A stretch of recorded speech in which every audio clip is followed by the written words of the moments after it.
As a captain, you want to lead the line, and I always considered myself someone who rarely does mistakes. You're always under pressure, and a lot of things that you do are instinctive. But I also believe that it's always a 50-50 if you are not well prepared for every single situation. I'm與Gundogan. Join me for an exclusive training program to understand my step-by-step decision-making process on the pitch when taking free kicks, long passes, and crossing the ball.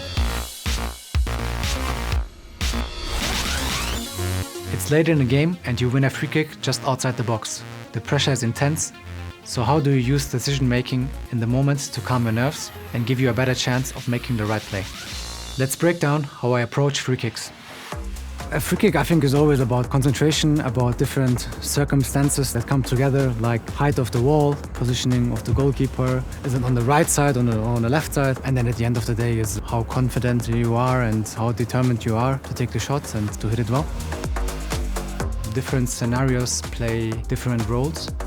If you are losing or if it's early in the game, if the distance is makeable, is doable, I think a free kick is always a good opportunity, to score a goal. If it's quite late in the game, probably the way to go with it would be the direction of the corner flag. Put your strongest, tallest, the most physical man there to protect the ball and waste time, basically. The risk of mishit it or the goalkeeper catches it and the team goes straight on a counter-attack is not worth it.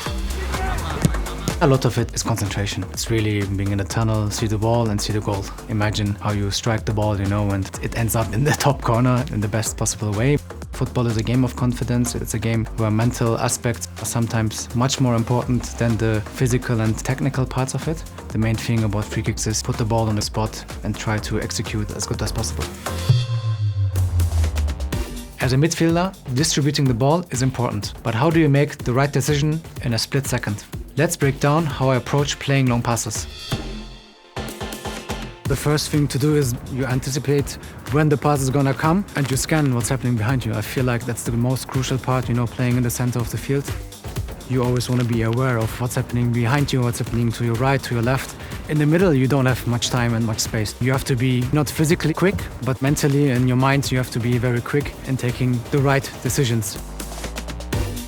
If you get the ball, you're with your back towards the opponent's goal and you have a defender or a midfielder in your back, I think the risk, of trying to turn and lose the ball is always quite high. So if you are unsure, I think the best thing is always to set the ball to your defender, who has always the game, in front of himself and knows where the opponents are. This is the safest way of playing in midfield. If you have the game in front of you and you're not anymore with your back towards the opponents, then a first touch is very important. Control the ball, bring yourself into the right body shape and try to find a way of breaking the lines, which is, I think, something crucial as a midfielder. You want to beat with your pass, with your dribbling, as many opponents as possible, to give your strikers, your wingers, the opportunity to create something.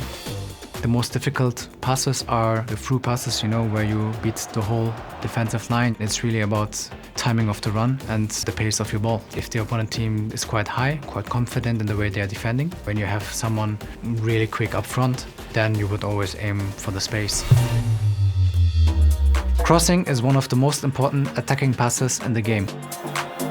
But executing a world-class cross requires the right decision-making, or you could run the risk of being exposed to a counter-attack.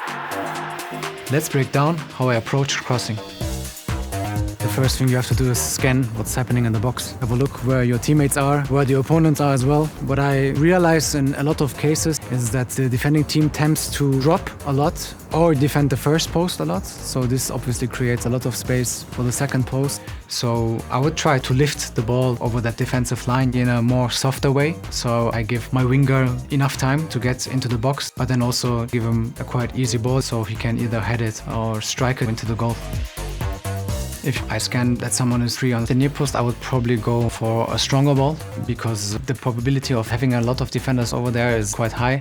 You just try to slot the ball in between the area of goalkeeper and defender. Your teammates, just by changing the direction of the ball, can score.